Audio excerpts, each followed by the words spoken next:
Hello student, आज हम पढ़ेंगे order of reaction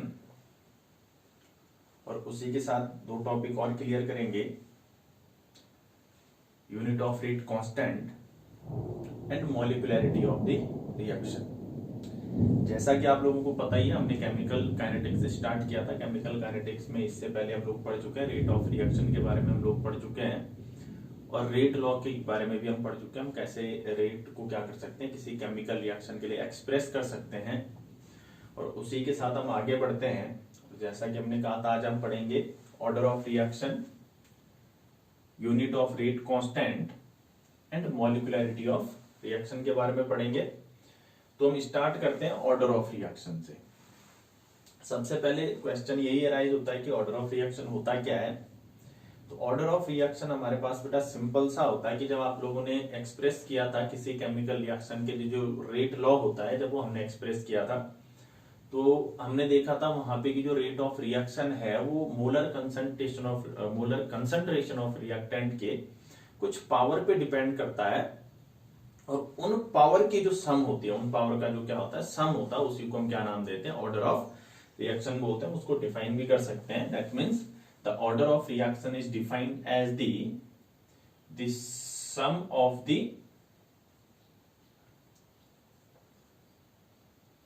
powers of concentration terms in rate law। तो रेट लॉ में जो कंसंट्रेशन टर्म्स की जो पावर होती है, उन पावर का जो सम होता है, उसी सम को हम क्या नाम देते हैं, ऑर्डर ऑफ रिएक्शन बोलते हैं। इसको हम एक छोटे से एग्जांपल से समझते हैं। हमने सेम रिएक्शन पिछली बार जब हमने रेट लॉ एक्सप्रेशन पढ़ा था उसमें भी हमने यही एग्जांपल लिया था। हमने कहा था कोई एक सिंपल हाइपोथेटिकल रिएक्शन है जिसमें ए, बी और सी रिएक्टेंट्स हैं जो किसका फॉर्मेशन कर रहे हैं, प्रोडक्ट का फॉर्मेशन कर रहे हैं। किसका फॉर्मेशन कर रहे हैं, प्रोडक्ट का। क्लियर। ये ए का स्मॉल ए का स्टाइकोमेट्रिक कोफिशिएंट है, बी का स्टाइकोमेट्रिक कोफिशिएंट है और स्मॉल सी रिएक्टेंट सी का स्टाइकोमेट्रिक कोफिशिएंट है। जो स्टाइकोमेट्रिक कोफिशिएंट दैट मींस जो नंबर ऑफ मोल्स है बैलेंस केमिकल इक्वेशन में नंबर ऑफ स्पीशीज होती है रिएक्टेंट की, उन्हीं को स्टाइकोमेट्रिक कोफिशिएंट बोलते हैं। बट हमने कहा था जब हम रेट लॉ लिखते हैं रेट ऑफ रिएक्शन का, तो वहां पे जो रेट है वो डिपेंड करता है मोलर कंसंट्रेशन ऑफ रिएक्टेंट। हमने पढ़ा था लॉ ऑफ मास एक्शन के according the rate of reaction is directly proportional to the product of the molar concentration of reactant. तो ये रिएक्टेंट का प्रोडक्ट है, मोलर कंसंट्रेशन का प्रोडक्ट है। क्लियर। रिएक्टेंट का मोलर कंसंट्रेशन का प्रोडक्ट है हमारे पास। और ये rate of reaction molar concentration की कुछ पावर पे डिपेंड करता है कि जो जरूरी नहीं है कि ये स्टाइकोमेट्रिक कोफिशिएंट के बराबर हो, और हो भी सकता है और नहीं भी हो सकता है। क्लियर। तो यहां पे हमने इसकी पावर क्या लिखी थी, P, इसकी Q, इसकी क्या लिखी थी, R। तो कुछ पावर पे डिपेंड करता है। इसी को हम क्या नाम देते हैं, रेट लॉ या रेट इक्वेशन या रेट एक्सप्रेशन बोलते हैं किसी केमिकल रिएक्शन के लिए। अब ये जो P, Q और R है, हमने कहा था कि ये P, Q और R है, इसको हम थ्योरेटिकल नहीं कहीं से डिटरमाइन कर सकते हैं। थ्योरेटिकल हम इसको कहीं से पता नहीं कर सकते हैं। ये हम कैसे पता करते हैं, एक्सपेरिमेंटली पता करते हैं। ये एक्सपेरिमेंट के थ्रू पता चलता है। जब रेट ऑफ रिएक्शन की डिपेंडेंस हम चेंज ऑफ कंसंट्रेशन के रिएक्टेंट के साथ देखते हैं, तभी जाके हम इन पावर को क्या कर सकते हैं, एक्सपेरिमेंटली डिटरमाइन कर सकते हैं। और पी क्यू आर हम खाली कहां से निकाल सकते हैं, एक्सपेरिमेंट के थ्रू निकाल सकते हैं। इनका कोई थ्योरेटिकल हमारे पास मेथड नहीं है जहां से हम इनको निकालेंगे। क्लियर। अब यहाँ पे ये जो P, Q और R होता है, इसको हम नाम क्या देते हैं, ये जो P है, ये P जो पावर है किसकी, molar concentration of a reactant की, इसको नाम दे देते हैं order of reaction, order of reaction with respect to reactant A. ये जो Q हमारे पास है इसको बोलते हैं order of reaction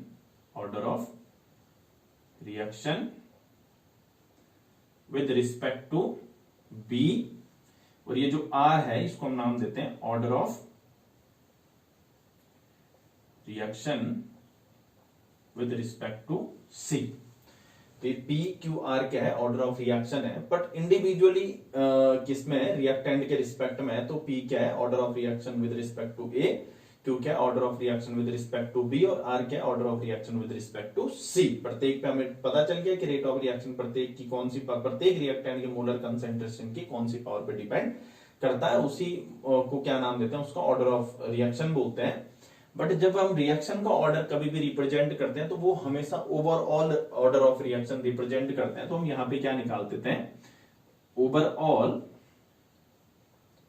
order of reaction, overall order of reaction. अब ओवरऑल जो ऑर्डर ऑफ रिएक्शन है उसको रिप्रेजेंट करते हैं स्मॉल एन से। किससे रिप्रेजेंट करते हैं, स्मॉल एन से। तो एन को किससे, एन ऑर्डर ऑफ रिएक्शन को किससे रिप्रेजेंट करते हैं, स्मॉल एन से।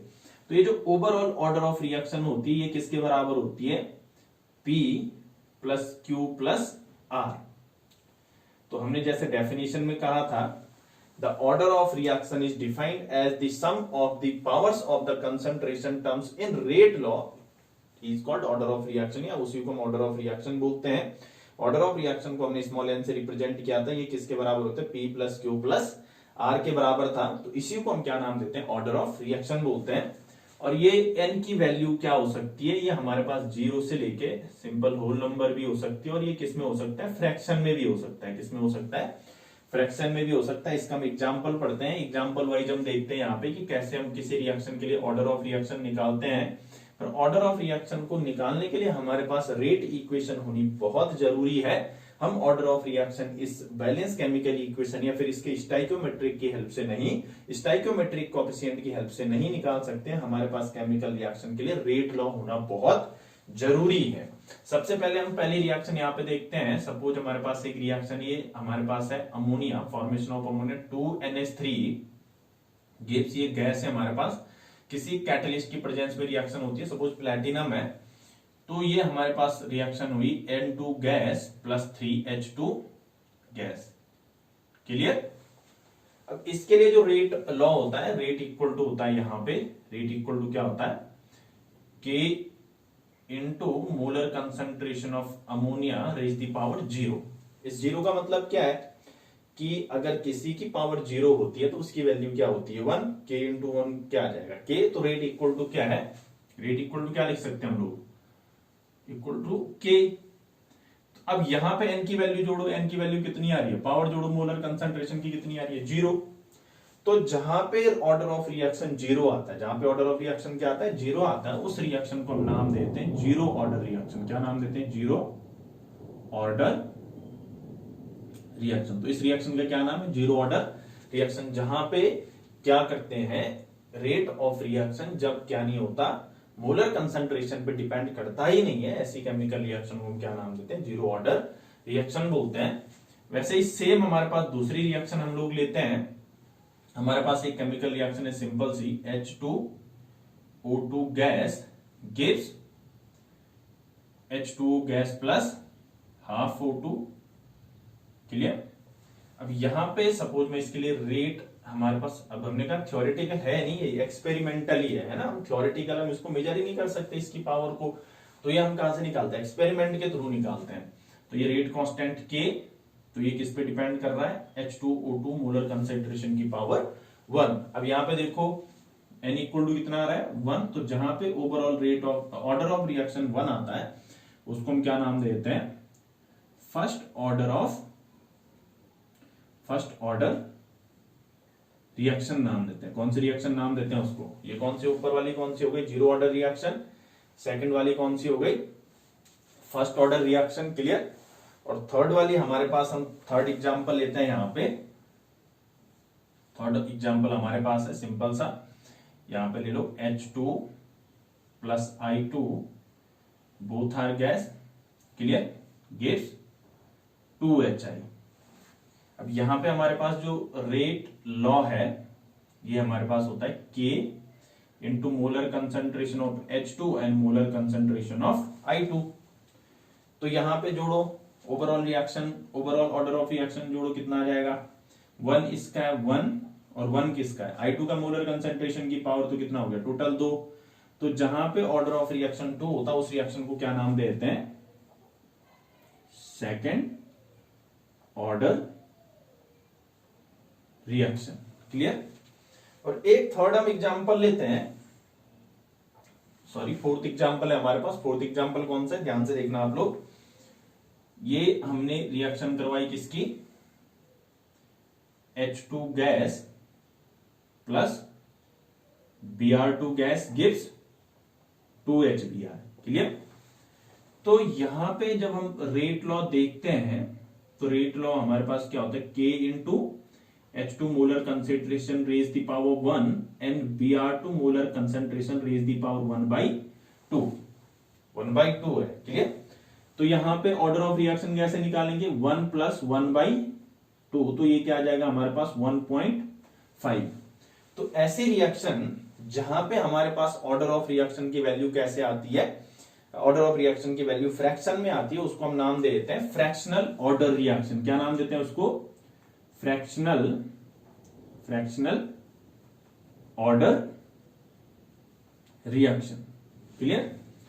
तो हमने कहा था, अब एक सिंपल एग्जांपल में लेता हूं, आप लोगों ने इसको कैलकुलेट करना है। सपोज हमारे पास कोई रिएक्शन है X प्लस वाई, और ये हमारे पास क्या करता है, प्रोडक्ट बनाता है, और इसके लिए रेट लॉ क्या है, रेट लॉ इसके लिए होता है K into molar concentration X की पावर 2 एंड Y की पावर 1। तो इसके लिए ऑर्डर ऑफ रिएक्शन कैसे निकालेंगे आप लोग ऑर्डर ऑफ रिएक्शन, तो हम करेंगे क्या, हमने जैसे डेफिनेशन में देखा था, sum of the powers of the concentration terms in rate law.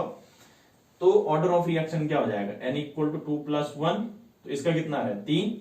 तो ऑर्डर ऑफ रिएक्शन क्या हो गई हमारे पास, 3 हो गई। ऑर्डर ऑफ रिएक्शन क्या हो गई, 3 हो गई। तो ऑर्डर ऑफ रिएक्शन हमने कहा था, ऑर्डर ऑफ रिएक्शन हम कहां से निकालते हैं, रेट लॉ एक्सप्रेशन से निकालते हैं। अगर हमारे पास रेट लॉ एक्सप्रेशन किसी केमिकल रिएक्शन के लिए दे रखा है तो वहां से हम क्या करते हैं, ऑर्डर ऑफ रिएक्शन निकाल सकते हैं। और हमने कहा था ऑर्डर ऑफ रिएक्शन होता क्या है, the sum of the powers of the concentration terms in rate law is called order of reaction. Clear. तो आप लोगों के ऑर्डर ऑफ रिएक्शन अच्छे से समझ में आ गया होगा। इसी के साथ हम आगे बात करते हैं। हमने कहा था ऑर्डर ऑफ रिएक्शन हमने पढ़ लिया। ऑर्डर ऑफ रिएक्शन के बाद हम बात करते हैं यूनिट ऑफ रेट कांस्टेंट। किसके बारे में बात करते हैं, unit of rate constant.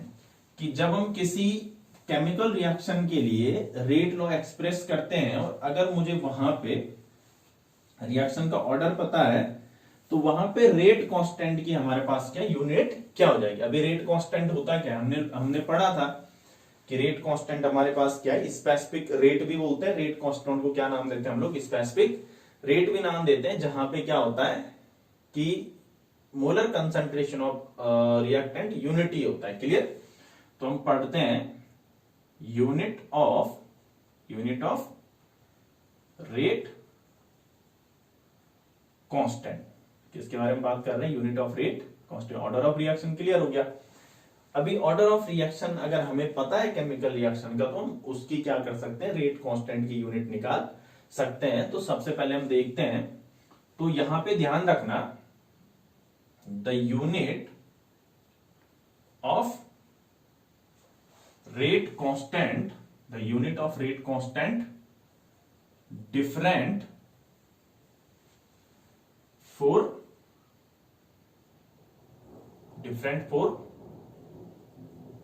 Different order of reaction. तो डिफरेंट ऑर्डर ऑफ रिएक्शन के लिए क्या होता है, रेट कांस्टेंट भी क्या होता है, डिफरेंट होता है। या हम ये भी बोल सकते हैं the unit of rate constant is different for the reaction which ever different order of reaction. तो अलग अलग rate of order of reaction के साथ यूनिट रेट कांस्टेंट की क्या होती है, चेंज हो जाते। तो जरूरी नहीं है कि हर रिएक्शन के लिए रेट कांस्टेंट की यूनिट क्या हो, सेम हो। अभी हम बात करते हैं जीरो ऑर्डर रिएक्शन से स्टार्ट करते हैं। ये हमारे पास कौन है, जीरो ऑर्डर रिएक्शन। तो पहले किसके लिए हम रेट कांस्टेंट मेजर करते हैं, रेट कांस्टेंट की यूनिट किसके लिए मेजर करते हैं, for zero order reaction, for zero order reaction. Clear. चलो हम यहां पे एक सिंपल हाइपोथेटिकल रिएक्शन मान लेते हैं कि कोई हमारे पास क्या है, कोई केमिकल रिएक्शन हो रही है जिसमें हमारे पास ये ए क्या है, रिएक्टेंट है, और ये क्या बना रहा है, या इसको आर ही मान लो। ये रिएक्टेंट है आर, ये किस में कन्वर्ट हो रहा है, प्रोडक्ट में कन्वर्ट हो रहा है। क्लियर। और इसके लिए जो रेट है, रेट क्या है हमारे पास, K into molar concentration of R raise the power 0 है ना। अब आप लोगों को अगर ध्यान होगा तो हमने कहा था रेट इक्वल टू किसके बराबर होता है, dx अपॉन dt। dx का मतलब होता है चेंज इन कंसंट्रेशन। क्लियर। अब रिएक्टेंट का है तो माइनस साइन लगाएंगे, प्रोडक्ट का है तो प्लस आएगा, पर अभी हमें माइनस प्लस से कोई लेना देना नहीं है। तो जो कंसंट्रेशन है, दैट मींस कंसंट्रेशन टर्म्स है, ये चेंज इन कंसंट्रेशन, तो कंसंट्रेशन की यूनिट क्या थी, मोल लीटर इनवर्स, क्योंकि मोलैरिटी लेते हैं। ये नीचे टाइम है तो टाइम की क्या हो जाएगी, सेकंड। तो रेट को हम क्या लिख सकते हैं, रेट ऑफ रिएक्शन की यूनिट क्या होती है, मोल लीटर इनवर्स पर सेकंड, है ना। तो अब हमने देखा, अब आर की वैल्यू 1 है, क्लियर, आर की वैल्यू 1 है क्योंकि उसकी पावर 0 है। और रेट की जगह हमने क्या लिखा हुआ है, mole litre inverse upon second. यहां पे क्या आ जाएगा, के, क्योंकि आर की वैल्यू तो 1 है, तो के इक्वल टू क्या हो जाएगा, के इक्वल टू हो जाएगा हमारे पास, के की यूनिट क्या हो जाएगी, मोल लीटर इनवर्स, और सेकंड ऊपर चले गया तो सेकंड इनवर्स। तो जीरो ऑर्डर रिएक्शन के अगर हम कंसंट्रेशन के फॉर्म में अगर हम क्या करते हैं, मेजर करते हैं वहां पे के की वैल्यू, तो के की यूनिट, उस वैल्यू के साथ जो के की यूनिट होगी जीरो ऑर्डर रिएक्शन के लिए, रेट कांस्टेंट की यूनिट क्या हो जाएगी, मोल litre inverse second inverse. Unit से ही अगर हमारे पास वैल्यू दे रखी है, तो अगर यूनिट उस वैल्यू के पीछे है, तो उस यूनिट की हेल्प से हम क्या कर सकते हैं, रेट ऑफ रिएक्शन भी क्या कर सकते हैं, पता कर सकते हैं। तो जीरो ऑर्डर रिएक्शन के लिए रेट कांस्टेंट की यूनिट क्या है, mole litre inverse second inverse. दूसरा हमारे पास है, सपोज यही रिएक्शन है for first order, reaction, for first order reaction. तो फर्स्ट ऑर्डर रिएक्शन के लिए क्या हो जाएगा, सेम हाइपोथेटिकल रिएक्शन ले लो, पर इसके लिए अभी रेट क्या है, सपोज यही रिएक्शन है, पर ये हमारे पास रेट किस पे डिपेंड कर रहा है, molar concentration raise the power 1। तो अब इसकी पावर 1 है तो ये भी मोलर कंसंट्रेशन है। अब यहां पे रेट हम क्या लिख रहे थे, मोल लीटर इनवर्स अपॉन सेकंड। के की यूनिट हमें कैलकुलेट करनी है या निकालनी है, अभी इनटू ये क्या आ जाएगा, मल्टीप्लाई में आ जाएगा मोल लीटर इनवर्स, क्योंकि ये भी तो कंसंट्रेशन है, पावर 1 है। क्लियर। अब हमें पता है मोल लीटर इनवर्स से मोल लीटर इनवर्स कैंसिल, ये यहां नीचे आ जाएगा, इससे ये कैंसिल, तो के इक्वल टू क्या हो गया, सेकंड ऊपर चल गया तो सेकंड इनवर्स। तो के की यूनिट क्या आ जाएगी, सेकंड इनवर्स। तो अगर और फर्स्ट ऑर्डर रिएक्शन है और उसमें रेट कांस्टेंट की जो यूनिट होती है वो क्या होती है, सेकंड इनवर्स होती है। क्या होती है हमारे पास, सेकंड इनवर्स। पर जीरो ऑर्डर रिएक्शन के लिए क्या थी, मोल litre inverse second inverse. Clear. वैसे ही सेकंड ऑर्डर रिएक्शन के लिए निकालेंगे, second order reaction for second order reaction, for second order reaction. तो सेकंड ऑर्डर रिएक्शन के लिए क्या हो जाएगा, सेकंड ऑर्डर रिएक्शन में क्या हो जाएगा, सिंपल सा हमारे पास, रेट इक्वल टू क्या हो जाएगा, K into molar concentration of R raise the power 2। Square पे तो डिपेंड करेगा, उसकी पावर अगर 2 होगी तभी तो ऑर्डर ऑफ रिएक्शन सेकंड होगा।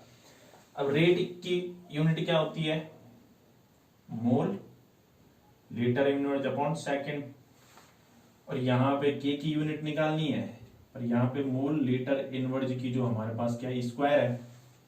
अब ये नीचे आ जाएगा तो मोल लीटर इनवर्स से मोल लीटर इनवर्स कैंसल, ये नीचे आ गया तो ये क्या हो जाएगा हमारे पास, इसको चलो लिख सकते हैं अलग से ही, हम लिखते हैं, ये नीचे है mole litre inverse second equal to K. अब मैं इसको ऊपर ले जाऊंगा तो क्या हो जाएगा, अच्छा ये लीटर माइनस था तो ये ऊपर जाके इसकी पावर क्या जाएगी, प्लस, तो इसको मैंने पहले लिख दिया, इसको ऐसे लिख सकते हैं, ये मोल नीचे प्लस था, ऊपर जाके माइनस हो जाएगा, मोल इनवर्स सेकंड इनवर्स, या mole inverse litre second inverse भी कर सकते हैं, या हम इसको ऐसे भी लिख सकते हैं, litre mole inverse second inverse. ये किसके लिए हो गई यूनिट, रेट कांस्टेंट की सेकंड ऑर्डर ऑफ रिएक्शन के लिए इसकी यूनिट हो गई। क्लियर।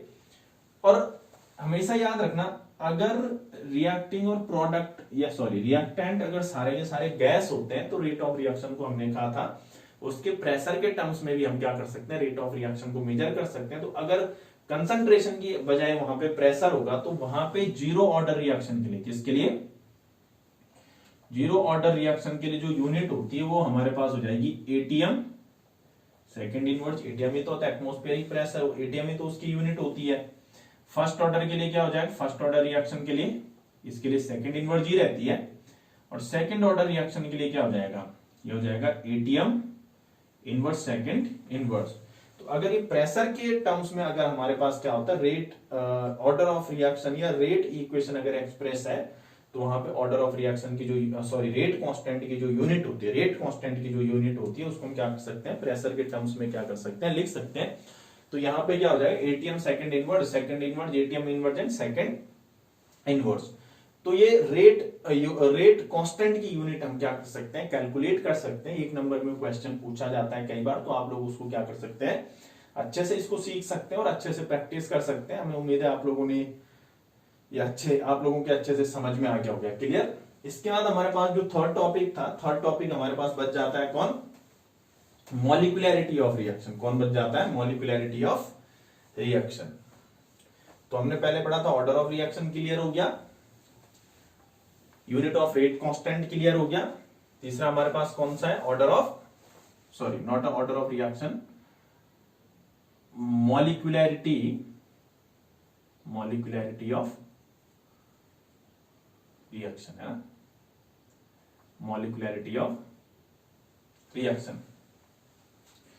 तो मॉलिक्यूलैरिटी ऑफ रिएक्शन हमारे पास रिएक्शन की एक ऐसी प्रॉपर्टीज है जिसको हम थ्योरेटिकली क्या कर सकते हैं, मेजर कर सकते हैं, जिससे थोड़ा बहुत हेल्प मिलती है रिएक्शन मैकेनिज्म में। किसमें सहायता मिलती है हमें, रिएक्शन मैकेनिज्म में सहायता मिलती है। और मॉलिक्यूलैरिटी ऑफ रिएक्शन की बहुत आसान सी डेफिनेशन है कि the number of reacting species, the number of reacting species. वो रिएक्टिंग स्पीसीज कौन हो सकता है, मॉलिक्यूल्स हो सकते हैं, आयंस हो सकते हैं, एटम्स हो सकते हैं, जो साइमल्टेनियसली कोलाइड करते हैं और कोलाइड करके या कोलिजन करके किसका फॉर्मेशन करते हैं, प्रोडक्ट का फॉर्मेशन करते हैं।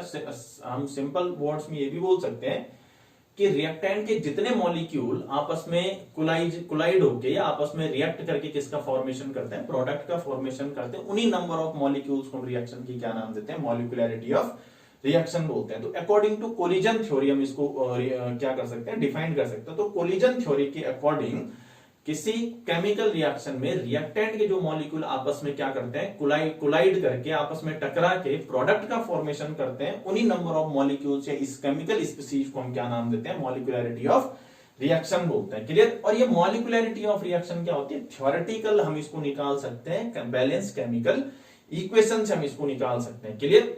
पर मॉलिक्यूलैरिटी ऑफ रिएक्शन तो हमें पता है। अभी चलो सिंपल पहले देख लेते हैं। हमारे पास ये है कोई A प्लस B, कोई दो रिएक्टेंट है जो किसका फॉर्मेशन कर रहे हैं, प्रोडक्ट का फॉर्मेशन कर रहे हैं।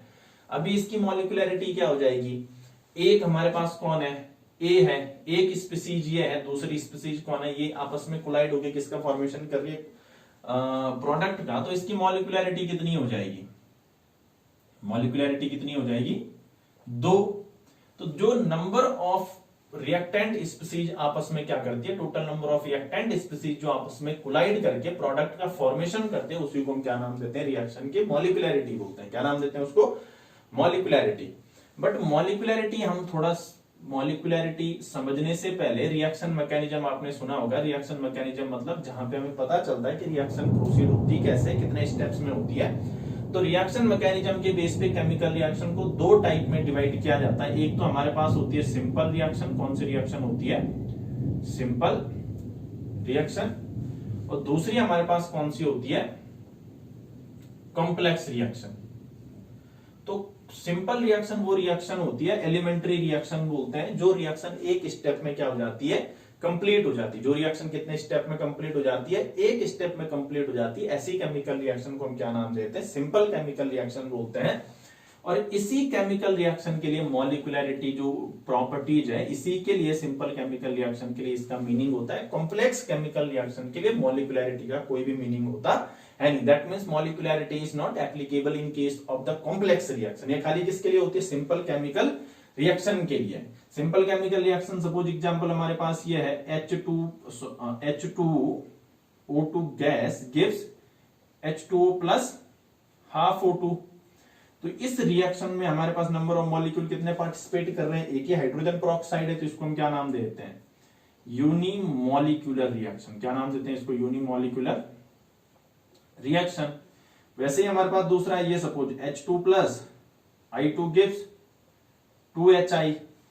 इसमें कितने मॉलिक्यूल है, 1 2, तो कितने मॉलिक्यूल है, 2, तो इसको हम नाम देते हैं बाइमॉलिक्यूलर रिएक्शन, बाइमॉलिक्यूलर रिएक्शन। वैसे ही कहीं पे अगर 3 मॉलिक्यूल रिएक्टेंट के पार्टिसिपेट कर रहे हैं, ट्राइमॉलिक्यूलर रिएक्शन। पर बाइमॉलिक्यूलर रिएक्शन से ऊपर मॉलिक्यूलैरिटी होना थोड़ा अनकॉमन है, वो हमारे पास कॉमन केमिकल रिएक्शन होती नहीं जहां पे मॉलिक्यूलैरिटी 3 से ज्यादा किसी एक सिंगल स्टेप वाली रिएक्शन के लिए आए। क्योंकि एक ही टाइम पे सेम मॉलिक्यूल का दो अलग मॉलिक्यूल से टकराना थोड़ा इम्पॉसिबल होता है according to the collision theory. तो सिंपल रिएक्शन के लिए मॉलिक्यूलरिटी कॉमनली कितनी होती है, तो 2 होती है। तो मॉलिक्यूलरिटी कितनी होती है, एक या 2 होती है। तो सिंपल जो रिएक्शन जो एक स्टेप्स में होती है तो यूनिमॉलिक्यूलर रिएक्शन होती है, तो बाइमॉलिक्यूलर रिएक्शन होती है। अब ये जो कॉम्प्लेक्स रिएक्शन होती है, कॉम्प्लेक्स रिएक्शन वो केमिकल रिएक्शन होती है the reaction which occur in at a different steps, जो क्या होती है डिफरेंट स्टेप में क्या होती है, कंप्लीट होती है। ऐसी केमिकल रिएक्शन को हम क्या नाम देते हैं, कॉम्प्लेक्स रिएक्शन बोलते हैं। और हमारे पास बहुत सारी रिडॉक्स रिएक्शन, बहुत सारी केमिकल रिएक्शन जहां पे हमारे पास number of reacting species total 10 से 8 से 15 तक हो जाते हैं। तो वहां पे मॉलिक्यूलरिटी मैंने कहा था 2 या 3 से ज्यादा हमारे पास मॉलिक्यूलरिटी पॉसिबल है नहीं। तो वहां पे अगर बहुत ज्यादा नंबर ऑफ मॉलिक्यूल है तो दैट मींस वो रिएक्शन सिंपल है नहीं, वो बहुत सारे स्टेप्स में वो केमिकल रिएक्शन कंप्लीट होती है। उस रिएक्शन को हम कॉम्प्लेक्स रिएक्शन बोलते हैं। और कॉम्प्लेक्स रिएक्शन के लिए मॉलिक्यूलरिटी का कोई मीनिंग होता नहीं है। तो कॉम्प्लेक्स रिएक्शन के केस के लिए मॉलिक्यूलरिटी कभी भी हमारे पास क्या नहीं कर सकते, ना तो हम उसको डिफाइन कर सकते हैं और ना ही हमारे पास कॉम्प्लेक्स रिएक्शन के लिए मॉलिक्यूलरिटी जैसे प्रॉपर्टीज का यूज करते हैं। हाँ, पर कॉम्प्लेक्स रिएक्शन में जो अलग अलग स्टेप्स में उनको हम क्या नाम देते हैं, प्रत्येक स्टेप्स की अपनी क्या होती है, मॉलिक्यूलरिटी होती है। अभी हमारे पास एक और चीज आती है कि अगर कोई हमारे पास कॉम्प्लेक्स रिएक्शन है, मतलब वो रिएक्शन जो एक से ज्यादा स्टेप्स में होती है, उसमें हम रेट लॉ एक्सप्रेशन कैसे करते हैं। क्लियर। सपोज मेरे पास एक सिंपल केमिकल रिएक्शन है, ये है NO2 gas plus carbon monoxide gives NO gas plus CO2 gas. Clear. ये हमारे पास कोई केमिकल रिएक्शन है जहां पे हम क्या करते हैं, दोनों रिएक्टेंट को मिला के हम क्या कर रहे हैं, प्रोडक्ट का फॉर्मेशन कर रहे हैं।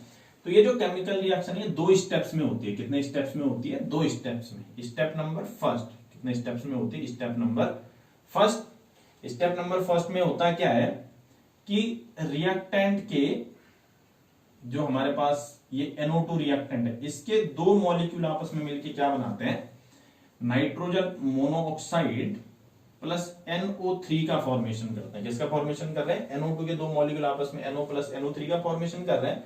सारे के सारे गैस है, सारे के सारे क्या है, गैस है। और स्टेप नंबर सेकंड में क्या हो जाएगा, स्टेप नंबर सेकंड में ये जो NO3 होता है ये कार्बन मोनोऑक्साइड के साथ रिएक्ट करके क्या करता है, CO2 प्लस NO2 का फॉर्मेशन करता है। क्लियर। अब ओवरऑल केमिकल रिएक्शन क्या हो जाएगी, अब जो अपोजिट साइड होता है वो रिएक्टिंग स्पीसीज या हमारे पास प्रोडक्ट क्या होते हैं, कैंसिल हो जाते हैं। NO2 से हमारे पास क्या हो गया, NO2 कैंसिल। अब इसको रिएक्शन मैकेनिज्म बोलते हैं। क्या बोलते हैं इसको, रिएक्शन मैकेनिज्म। केमिकल रिएक्शन थी, इसकी मैकेनिज्म हो गई। दैट मींस केमिकल रिएक्शन हुई कैसे, और कितने स्टेप में हो रही है, 2 स्टेप में। पहला स्टेप ऊपर वाला था, सेकंड। एक ध्यान देने वाली चीज है, ये वाला जो स्टेप है ये स्लो है और ये दूसरा वाला स्टेप क्या है, फास्ट है। पहला वाला स्टेप क्या है, स्लो, सेकंड वाला क्या है, फास्ट। ध्यान देना है ना। 3 स्टेप्स अगर है तो उसमें से तीनों में से कोई एक सबसे ज्यादा स्लो होगा। अब ओवरऑल रिएक्शन हुई क्या, NO2 plus carbon monoxide gives, या हम इसको लिख सकते हैं NO प्लस CO2। अब यहां पे हम मॉलिक्यूलरिटी देख सकते हैं। अब इसके लिए वैसे मॉलिक्यूलरिटी तो 2 आएगी, बाई मॉलिक्यूलर रिएक्शन है। बट अगर 2 हमारे पास स्टेप्स में हो रही तो 2 मॉलिक्यूलरिटी इसकी है और 2 किसकी है, इसकी है। तो इस हिसाब से तो क्या होनी चाहिए, 4 होनी चाहिए, पर ऐसा है नहीं। तो इसके लिए ये सिंपल ही दिखते हैं। तो मॉलिक्यूलरिटी हम यहाँ पे 2 भी लिख सकते हैं, पर एक कॉम्प्लेक्स रिएक्शन है, इसके लिए वैसे मॉलिक्यूलरिटी का कोई मीनिंग है नहीं।